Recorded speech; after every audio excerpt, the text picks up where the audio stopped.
ধন্যবাদ সবাইকে। আমাদের আজকের ভিডিও লেকচারে তোমাদের সবাইকে স্বাগতম। আজকে আমরা কথা বলবো অত্যন্ত আধুনিক তম একটি বিষয় নিয়ে, তথ্য ও যোগাযোগ প্রযুক্তির একেবারে সাম্প্রতিকতম একটি গবেষণার বিষয় নিয়ে, যেটি আসলে কেবলমাত্র মোটামুটি ডেভেলপিং ফেজে রয়েছে এটা নিয়ে, এবং সামনে আরও প্রচুর গবেষণা হবে এবং অলরেডি হচ্ছে।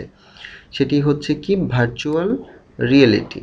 তো আমরা যদি প্রথমেই একটু দেখি যে আমাদের কথার মধ্যে কি কথাটা চলে এসেছে, ভার্চুয়াল কথাটা চলে এসেছে। ইংরেজিতে যদি চিন্তা করি, ভার্চুয়াল ভার্চুয়াল মানেই কিন্তু তোমার আসলে নট রিয়েল। হ্যাঁ, ভার্চুয়াল মানে নট রিয়েল, বাট কিন্তু বাস্তব না, বাট এমন একটা সিচুয়েশন যেটা আসলে বাস্তবতার মতোই একেবারে হুবহু বিকল্প বাস্তব, কিন্তু বাস্তব না। তুমি ধরো, অনেক ফুল আমরা দেখি, অনেক যেগুলো আসলে কাগজের ফুল বা প্লাস্টিকের ফুল, দূর থেকে দেখে মনেই হবে না যে সেটি আসলে বাস্তবের ফুল নয়। সেটি আসলে কি, ভার্চুয়াল একটা ফুল বা আর্টিফিশিয়াল বা কৃত্রিম বলতে পারি। তো ভার্চুয়াল রিয়েলিটি ওইরকম। তো আমি তোমাদেরকে আরেকটি উদাহরণ দিতে চাই। আমরা যখন স্বপ্ন দেখি, অর্থাৎ ঘুমের ঘোরে যখন স্বপ্ন দেখি, বাস্তবে না, জেগে থেকে স্বপ্ন না, ঘুমে যখন স্বপ্ন দেখি, তখন আমরা কি হয়, যদি কোনো ভয়ের স্বপ্ন দেখতে থাকি, তাহলে একটা সময় দেখা যায় আমরা কেঁপে উঠি এবং ঘুম থেকে জেগে উঠি এবং ওটি থেকে আমাদের গা পুরো ঘেমে গেছে, এবং আমরা ভয় পেতে থাকি, ভয়ে কান্নাকাটি শুরু করি, বা বাচ্চারা যখন ভয়ের স্বপ্ন দেখে তখন তারা অনেক ভয় পেয়ে যায়। তো স্বপ্নটা ঘুমের মধ্যে, সেই স্বপ্নটা আসলে কি ছিল? সেটি কি কোনো বাস্তব স্বপ্ন ছিল? সেটা কোনো বাস্তব পরিস্থিতির সম্মুখীন সে হয়েছিল? বা আমরা বাস্তব কোনো পরিস্থিতির সম্মুখীন হই না। তাহলে আমাদের শরীরের এই যে শারীরবৃত্তীয় যে পরিবর্তন, বা শরীরে যে আমরা ভয় পাচ্ছি, আমরা বুক ধড়ফড় করে উঠছে, এটি কেন হয়? হুম? এটি আসলে হয় সেই ভার্চুয়াল একটা সিচুয়েশনের মধ্য দিয়ে আমরা যাই। বাস্তবে সেটা ফেস করলে যেরকম হতো, স্বপ্নের মধ্যে আমরা ঠিক সেটা সেভাবেই ফেস করি বা সেটা সম্মুখীন হই। সো ভার্চুয়াল রিয়েলিটিটা আসলে আমাদেরকে সেই স্বপ্নময় একটি জগতে নিয়ে যাবে, যেই জগতে আমরা যা দেখব মনে হবে সবই সত্য, এবং আমরা ফিল করতে পারবো। যেমন যদি কেউ, তোমরা অনেকেরই হয়তো বা যারা শহরে থাকো তাদের 3D মুভি দেখার অভিজ্ঞতা রয়েছে। 3D মুভিতে আমরা কি দেখি, যখন কোনো প্রাণী 3D কোনো একটি সাপ ধরো এরকম বেরোয় আসছে, আমরা এখানে বসে আছি, তখন মনে হবে কি যে ঠিক আমার চোখের সামনে এসে সেটি চলে আসছে এরকম। হ্যাঁ, তো 3D মুভি যেরকম যে জিনিসটা সত্য না, কিন্তু মনে হচ্ছে সত্য, সেটাই হচ্ছে ভার্চুয়াল রিয়েলিটি। প্রাত্যহিক জীবনে ভার্চুয়াল রিয়েলিটির অনেক প্রভাব রয়েছে, এবং বর্তমান সমাজে বা বর্তমান যুগে ভার্চুয়াল রিয়েলিটির নানাবিধ প্রয়োগ ঘটছে। তো তার মধ্যে অন্যতম হচ্ছে তোমার চিকিৎসা ক্ষেত্রে। হুম, ভার্চুয়াল রিয়েলিটির আমরা যদি প্রয়োগ দেখতে যাই, তাহলে চিকিৎসা ক্ষেত্রে আমরা দেখব কি, চিকিৎসা ক্ষেত্রে কারণ কি যে চিকিৎসা যখন করা হবে, তখন একে হচ্ছে ডাক্তারদের প্রশিক্ষণের একটি ব্যাপার আছে, বা মেডিকেল শিক্ষার্থীদের, যখন তার মেডিকেল স্টুডেন্ট কোনো কিছু নিয়ে গবেষণা করবে, বা অর্থাৎ তাদের হাতে কলমে সে যখন একটা সার্জারি বা অপারেশন করতে যাবে, তখন কোনো প্রাণীর চাইতে, বাস্তবের কোনো ব্যক্তি বা মানুষ বা অন্য কোনো প্রাণীর চাইতে যদি ভার্চুয়াল একটা ধারণা তাকে দিয়ে দেওয়া যায়, তাহলে তার শিখতে অনেক সুবিধা হবে এবং বারবার সে শিখতে পারবে। তারপরে হচ্ছে তোমার সামরিক বাহিনী, আমরা নিচে কিছু চিত্র দেখতে পারি, চিত্র দেখলে আমরা বুঝতে পারবো আরও। যেমন এটি হচ্ছে ভার্চুয়াল রিয়েলিটির কিছু চিত্র। তো ভার্চুয়াল রিয়েলিটিতে আসলে কি কি দরকার হয়?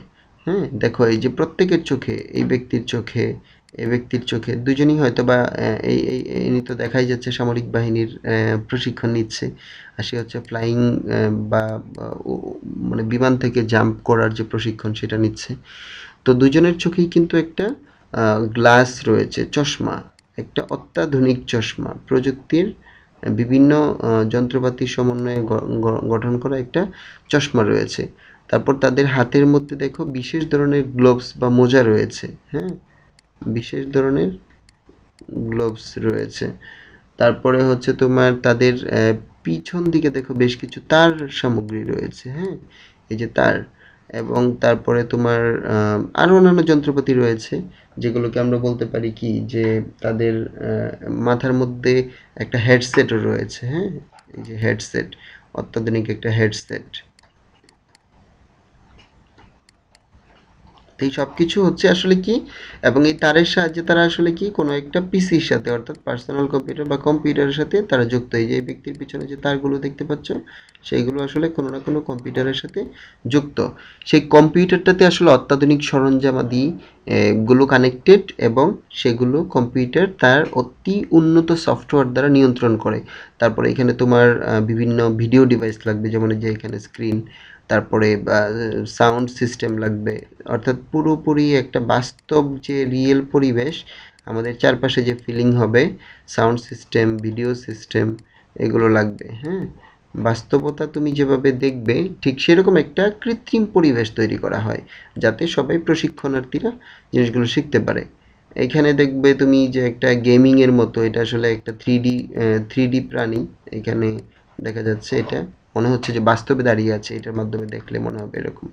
এখানে একজন ব্যক্তি বাম পাশের চিত্রটাতে যদি দেখো যে একজন ব্যক্তি তার যে পজিশনে সে বসছে, সে যেভাবে বসবে যদি দাঁড়ায় তাহলে এই তার যে প্রতিচ্ছবিটা আছে স্ক্রিনে দেখা যাচ্ছে সেটাও দাঁড়াবে, এবং সে যখন হাঁটু গেড়ে বসছে এও তখন হাঁটু গেড়ে বসছে।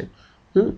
তো এই জিনিসগুলো হচ্ছে আসলে ভার্চুয়াল রিয়েলিটির প্রভাব, ভার্চুয়াল রিয়েলিটির ফলাফল। আর আমরা যে জিনিসটা নিয়ে আরেকটু কথা বলবো সেটি হচ্ছে আসলে কি যে ভার্চুয়াল রিয়েলিটির প্রত্যেকজনের প্রভাব, তবে একটি নেতিবাচক প্রভাবও রয়েছে। এই ভার্চুয়াল রিয়েলিটির কিছু নেতিবাচক প্রভাবও রয়েছে।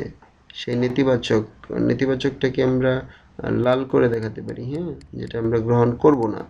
তোমরা একটা জিনিস সবসময় মাথায় রাখবে, যে আমরা তথ্য যোগাযোগ প্রযুক্তি বলো বা যে কোনো প্রযুক্তি বলো, এই প্রযুক্তি শিক্ষার উদ্দেশ্যটা কি? প্রযুক্তি শিক্ষার উদ্দেশ্য কিন্তু আমাদের জীবনকে বা পৃথিবীটাকে আরো সুন্দর করে চালানোর জন্য, পৃথিবীটাকে বসবাসের উপযোগী করার জন্য, মানুষের জীবনকে বিষিয়ে তোলার জন্য প্রযুক্তি না। তথ্য প্রযুক্তি শিক্ষা বা যে কোনো শিক্ষাই তুমি গ্রহণ করো, আমরা আমরা একটা জিনিস সবসময় মাথায় রাখতে হবে, নৈতিকতা, মনুষ্যত্ববোধ, মনুষ্যত্ববোধ থেকে আমরা যদি দূরে সরে যাই, মনুষ্যত্ববোধ থেকে যদি আমরা দূরে সরে যাই, সেই শিক্ষা আমাদের কোনো কাজে লাগবে না। মনুষ্যত্ব আমাদের মধ্যে থাকতে হবে। তো তথ্য প্রযুক্তির ফলে মানুষ কিন্তু ফেসবুক বা অন্যান্য সামাজিক যোগাযোগের মাধ্যম যেমন আমাদেরকে সুযোগ করে দিয়েছে যে সবার সাথে কানেক্টেড থাকার, কিন্তু বাস্তবতা, আত্মীয় স্বজন, বন্ধু বান্ধব, সমাজ, সামাজিকতা, এগুলোর ঊর্ধ্বে কিন্তু কোনো প্রযুক্তি তোমাকে যেতে দিতে পারবে না। তো ভার্চুয়াল রিয়েলিটির জন্য অনেকে যন্ত্র নির্ভর হয়ে যাচ্ছে এবং তার ভার্চুয়াল বা একটা কাল্পনিক জগৎ তৈরি করে ফেলছে, যেটা আসলে বাস্তব জগৎ থেকে অনেক ভিন্ন। তার ফলে মানুষ মানুষের সাথে ইন্টারেকশন বা ভাবের আদান প্রদান করতে অনীহা প্রকাশ করে অনেক সময়, এবং মানসিকভাবে সে বিকৃত হতে শুরু করে এবং তার স্বাস্থ্যের উপর প্রভাব পড়তে শুরু করে। যার ফলে এরকমভাবে যদি আমাদের একটা সমাজ ধ্বংস হয়ে যায় তাহলে সেই প্রযুক্তি আমাদের জন্য আশীর্বাদ নয়, সেই প্রযুক্তি আমাদের জন্য অভিশাপের কারণ হয়ে দাঁড়াবে। ওকে, তথ্য যোগাযোগ প্রযুক্তির সাম্প্রতিক প্রবণতা, আমরা এটা নিয়ে একটু কথা বলি। আমি তোমাদেরকে আগেই বলে এসেছিলাম যে আমাদের তথ্য প্রযুক্তি তথ্য প্রযুক্তি আর যোগাযোগ প্রযুক্তি কিন্তু একে অপরকে ছাড়া একদমই, তথ্য প্রযুক্তি, যোগাযোগ প্রযুক্তি, এটা একে অপরকে ছাড়া কোনোভাবেই চলতে পারবে না। যার ফলে তারা কি দুজনে মিলে একত্রে নাম নিয়েছে তথ্য ও তথ্য ও যোগাযোগ প্রযুক্তি। কারণ কি, আমরা জানি যে ধরো একটা নদীতে তুমি ব্রিজ তৈরি করে রেখেছো, কিন্তু সেই ব্রিজের উপর দিয়ে কোনো মানুষ চলাচল করে না, কোনো যানবাহন চলাচল করে না, তাহলে সেই ব্রিজটার কোনো মিনিং আছে? যোগাযোগ প্রযুক্তি আসলে মানুষ থেকে মানুষ পর্যন্ত বা একটা ডিভাইস থেকে অন্য একটা ডিভাইস পর্যন্ত একটি সেতু তৈরি করে দিচ্ছে। সেই সেতুর মধ্যে যদি তথ্য না থাকে, সেই সেতুর মধ্যে যদি আমাদের এই তথ্য না থাকে তাহলে সেই সেতুর পুরো অপচয় ছাড়া আর কিছু নয়। সো এই দুটো জিনিস এক হয়ে যাচ্ছে। এছাড়া বর্তমান যুগে আরও একটি বড় ব্যাপার হচ্ছে তোমার বিভিন্ন ইলেকট্রনিক্স সামগ্রী রয়েছে, যেমন কনজিউমার ইলেকট্রনিক্স সামগ্রীর যদি আমরা কথা বলি, হুম কনজিউমার ইলেকট্রনিক্স মানে হচ্ছে যে ইলেকট্রনিক্স আমরা আহ, আহ, মানে যেগুলো আমাদের জীবনযাপনে প্রতিনিয়ত ইলেকট্রনিক্স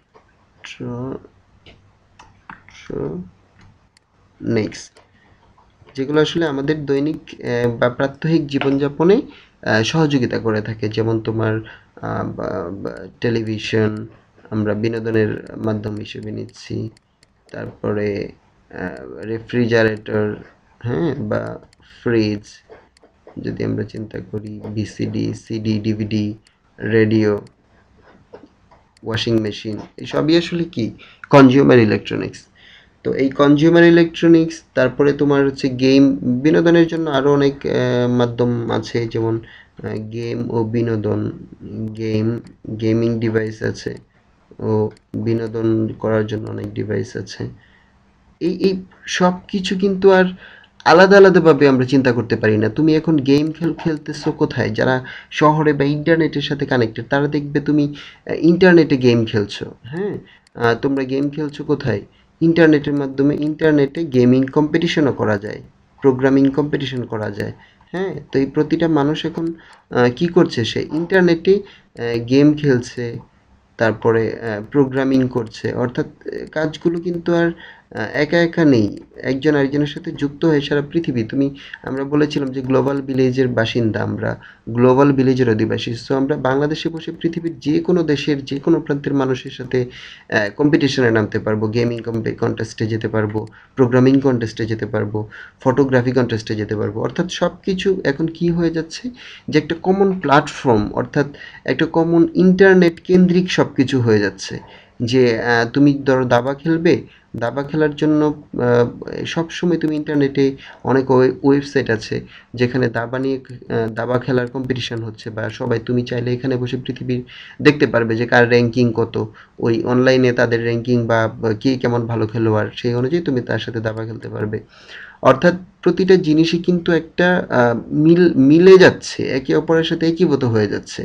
এই যে একীভূত হয়ে যাওয়া, এটাকে আমরা কি বলছি? ডিজিটাল কনভার্জেন্স, হ্যাঁ। এটাকে আমরা বলছি যে, তোমরা একটা নতুন টার্ম শুনে থাকবে, এই যে একীভূত হয়ে যাওয়া। একীভূত হয়ে যাওয়াকে আমরা কি বলছি? Digital convergence. ডিজিটাল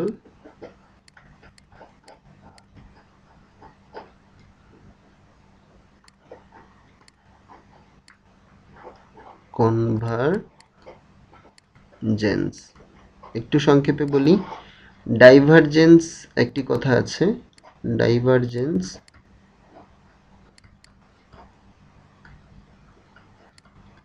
মানে হচ্ছে তোমার কোনো একটা কিছু থেকে এরকম বিভিন্ন দিকে ছড়িয়ে পড়া, হ্যাঁ।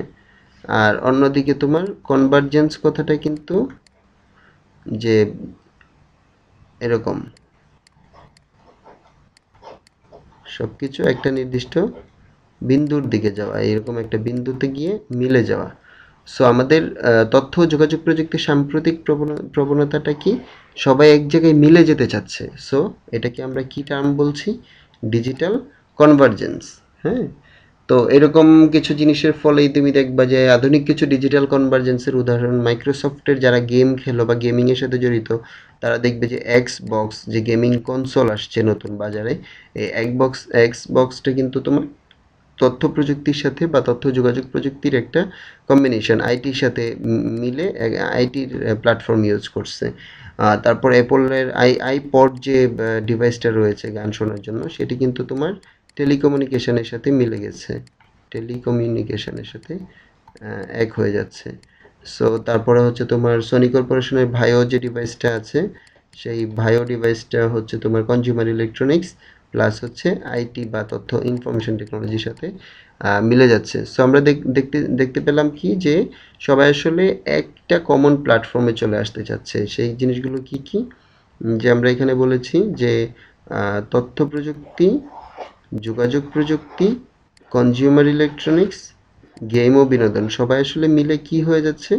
কনভার্জ হয়ে যাচ্ছে। অর্থাৎ যে সেই কনভার্জেশনটাকে আমরা কি, কনভার্সনটাকে আমরা কি বলছি?